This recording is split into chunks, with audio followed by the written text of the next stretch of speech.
The content of this podcast is provided for general informational purposes only and is not intended as, nor should it be considered a substitute for professional medical advice.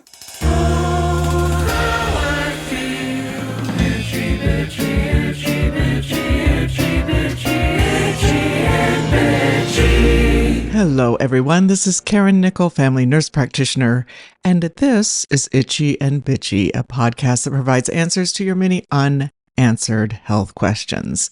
I'm going to remind you again about my course called The Perimenopause Answer. If you are going through this phase of life called perimenopause, or if you don't know if you're in perimenopause, I would love to have the opportunity to talk to you about the course and see if it is the right fit for you. There is a link on our website, itchyandbitchy.com, and our Facebook page, I&B Podcast, where you can schedule an appointment for a Zoom call with me. This is a Zoom call with me. When you make an appointment, I will be sitting at my desk waiting for you to join the one-on-one Zoom call. I'm going to talk to you today about iodine. What is iodine and what does it do? And Karen, why are we talking about it? Well, one of the members in my course, The Perimenopause Answer, asked me about iodine and how would she know if she has low levels of iodine. Iodine deficiency is one of the 4 major deficiency diseases in the world. However, it is the easiest to control. Iodine deficiency affects about 2.2 billion people worldwide. It's most common in developing countries where there is less access to enough healthy food. In the United States, iodine deficiency disorders such as goiter, cretinism, stillbirth, spontaneous abortion, and delayed physical and intellectual development have been greatly reduced through the iodization of salt. Recent surveys, however, have indicated that the proportion of the U.S. population with low urinary iodine levels is increasing. Based on a recent study, it appears that there is a re-emerging issue of iodine deficiency globally, and specifically, declining intake is being seen among populations in developed countries like the U.S. In the U.S., this is in part due to changing dietary patterns and food manufacturing practices. Changes in these practices include decreased levels of iodine in milk due to the reduced use of iodine-containing feed supplements and iodine-based sanitizing agents in the dairy industry, as well as the reduced use of iodate dough conditioners by commercial bakers. The use of erythrocin, an iodine-containing food dye commonly used in fruit-flavored breakfast cereals, has also decreased. Iodine, a trace element that is an essential component of thyroid hormones, thyroxine, which is T4, and triiodothyronine, which is T3, which regulate the metabolism of every cell in your body, including the liver, kidney, muscle, brain, and central nervous system. Iodine plays a critical role in the development of the nervous system, organs, and tissue function in the growing fetus and in growing children. A healthy adult body contains 15 to 20 milligrams of iodine. 70 to 80% of it is stored in the thyroid gland. Without proper iodine consumption, the human body simply doesn't work normally. For the developing fetus, deficiency is one of the greatest causes of preventable intellectual disability. So knowing the iodine status of pregnant women and women of reproductive age is very important. Surprisingly, routine iodine testing is generally not considered necessary during pregnancy, as most healthcare providers recommend supplementing with iodine through prenatal vitamins rather than routinely testing the levels, especially in areas where iodine deficiency is not prevalent. The recommended amount of iodine in prenatal vitamins is 150 micrograms daily. However, the amount of iodine in prenatal vitamins can vary widely, and some vitamins may not contain iodine at all. Recently, it was reported that 23% of a sample of pregnant women, 23% of a sample in pregnant women in Michigan had inadequate intake of iodine. Startling. If testing is not routinely done during pregnancy, ideally, the pregnant woman's OB would recommend a specific brand of prenatal vitamin or vitamins that contain an appropriate amount of iodine. Garden of Life brand makes prenatal tabs and capsules that have an appropriate amount of daily iodine. However, the Garden of Life prenatal gummies do not contain iodine. Checking the label is super important. Iodine levels can be tested, and I'll talk about testing options for iodine status up ahead. Also, OBGYNs will check a thyroid stimulating hormone, a TSH, as an indirect way of checking iodine. In other words, if the TSH is normal, it is thought and assumed that iodine levels must also be normal. You can get iodine from several dietary sources, but iodine deficiency was common in the U.S. until table salt was fortified with iodine beginning in the 1920s. Deficiency was especially common in areas of the country where the topsoil is either depleted of iodine or it's not present at all. Land that is on or near the ocean has soil that contains iodine that comes from vaporized ocean water. When iodide is present in soil, the produce that is grown in that soil contains iodine. I grew up in Kansas, which is basically as far as you can get from either the Pacific or Atlantic Ocean. So our soil is definitely free of iodine. Even though they started putting iodine in the form of potassium iodide in the salt in the 1920s, I grew up seeing lots of adults walking around with big goiters on their necks. I remember asking my parents, what is up with that? But I'll talk about goiters later. Foods that contain iodine include iodized table salts and any foods that are prepared with it, such as pasta boiled in water with iodized salt. However, iodized table salt has often been replaced with sea salt, which contains very little iodine. Also, many people no longer regularly salt their food. It used to be we always had a salt pepper shaker on the table and everybody salted their food before they even tasted it. We don't do that so much anymore. Additional iodine containing foods are fish, seafood, seaweed, eggs, dairy products, and meats. Signs and symptoms, testing, and supplementation for iodine deficiency is up next after this quick break, so please stay with me.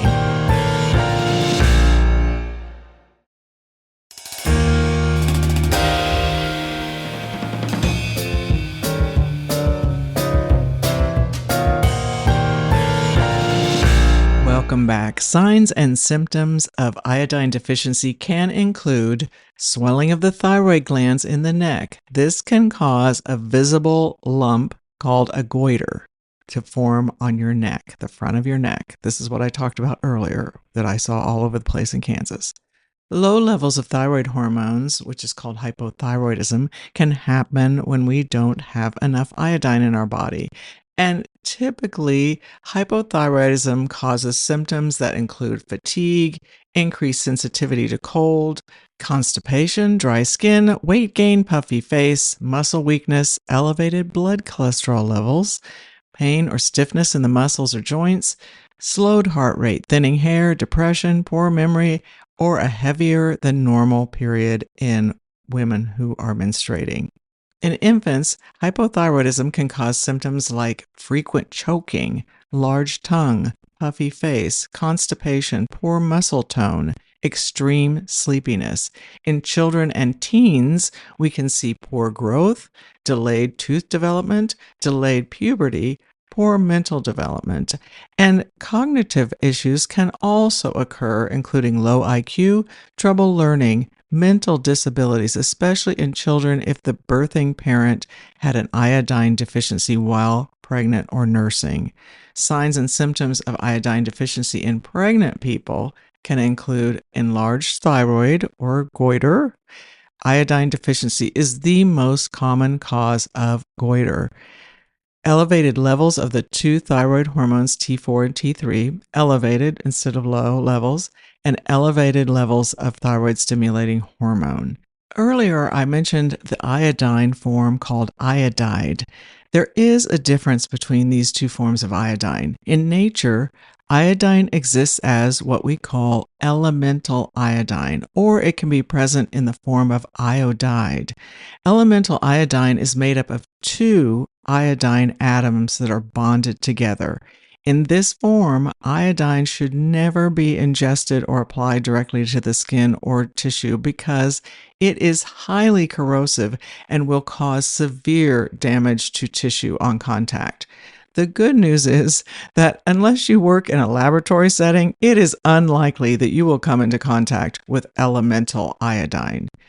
Iodide is the form created when iodine bonds with another element, such as potassium. In this form, iodine can be taken by mouth or applied topically. Dietary iodine also occurs naturally as an iodide, such as potassium iodide or sodium iodide.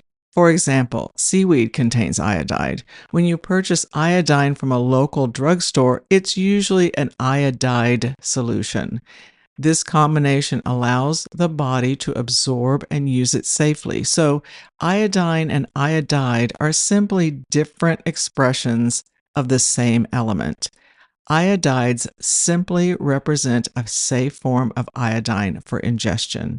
The main drawback to supplementing with iodide is that it does require additional energy from the body to break the potassium or sodium that is bonded to the iodide so that it can be used as iodine. Another option for supplementation is the use of a form called nascent iodine. That's NASCENT, nascent iodine. In fact, this form of iodine contains a single iodine atom rather than the two bonded atoms that are so corrosive. So it does not cause severe damage to tissue because it's a single atom of iodine.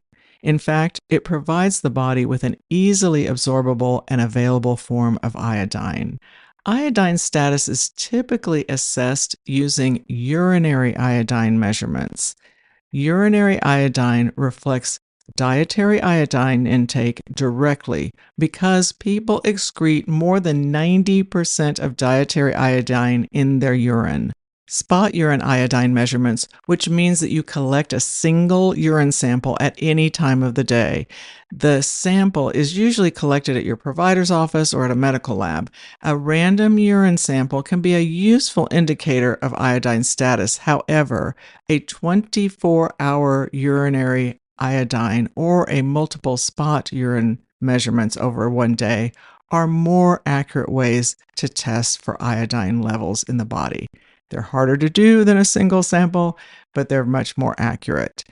There is a blood test that can be done to check iodine levels. However, because iodine in the blood is rapidly taken up into the thyroid gland, a single blood test cannot accurately reflect an individual's iodine status. A third method is called a patch test. This is a test that you do at home. In order to complete the test, you will need to purchase an iodine tincture, which is in liquid form. Iodine tinctures are available at most pharmacies and drugstores as well as online. Most iodine solutions have an orange tint to them, but some are clear. You want to buy a tincture that has the orange tint so that it shows up on your skin. Sometimes iodine tinctures are kept behind the counter at the pharmacy, so you may need to ask the pharmacist to get it for you. Using a cotton swab, you apply the iodine in a 2-inch or same as 5 centimeter square of iodine on your inner forearm. The square doesn't need to be precise in terms of shape or dimensions, but the square should be completely filled in and dark enough to be obvious. If you do not want to put the iodine on your forearm, you can also put it on your abdomen or inner thigh. Be sure to let the iodine dry for at least 20 minutes before covering it or letting it touch anything, since it will stain. Monitor the iodine for 24 hours to watch for any color fading. Check the patch every 3 hours or so to monitor how long it takes to disappear. If the patch is still fully visible after 24 hours, you likely don't have a deficiency. If the patch disappears or fades significantly over 24 hours, you may have a minor to moderate iodine deficiency. If the patch disappears in under 18 hours, you may have a moderate to severe iodine deficiency. I must tell you that this isn't the most accurate test. Even though it isn't accurate, it can help to give a general idea as to whether or not you could be deficient in iodine and need to supplement with iodine. While someone can start off with this test, eventually it is recommended that you get more accurate testing done, like a 24-hour urine test. So if it's suspicious for iodine deficiency using the patch test, it really should be followed up with a more accurate test to confirm the diagnosis. When looking at dietary supplements, iodine is often in the form of potassium iodide or sodium iodide. Supplements containing kelp, a seaweed that contains iodide, is also an option. A small study found that people absorb potassium iodide almost completely at 96.4%. Again, once absorbed, the body has to separate the potassium from the iodide in order for the body to use it. Life Extension has a third-party tested and approved potassium iodide supplement in tablet form. Each tab contains 130 milligrams of potassium iodide, and adult dosing is 1 tablet daily. Again, that's a Life Extension product. Nascent iodine can also be used as a replacement. This is always in liquid form, and in terms of absorption, this is the optimal choice. One brand that is third-party tested and is water-based versus alcohol-based is Mary Ruth's Nascent Iodine, which contains 250 micrograms per dose. Also, it's a woman-owned company. I love that. So I hope this helps you understand what iodine does for you, what iodine deficiency symptoms are, and what you can do to test it and replace it. Thank you for listening. Wherever you listen to this podcast, please leave a review and rate the podcast. Your reviews and ratings really matter. Also, make sure you follow the show wherever you listen to your podcast so that it will be automatically downloaded. That matters too. I encourage you to visit our Facebook page, IMB Podcast, where you can give us a like and leave comments or questions for me. Our website is itchyandbitchy.com, where there are blogs with some of our subjects available for you to read. On the Facebook page and website, we have the information about how to schedule an appointment with me so we can chat about how my perimenopause course can help you if you are going through this phase in life. As always, thanks to Forrest Wenzel, our producer and composer of our theme music, and the person who does all the behind-the-scenes work to make this podcast possible. Thank you very much, Forrest. Forrest has started his second of 4 semesters to earn his master's degree in music composition at the prestigious Peabody Music Conservatory. And if you want to listen to some of his music other than my beloved Itchy and Bitchy theme song, you can go to his website, forrestwenzel.com, forrestwenzel.com. Please always remember that your health is in your hands.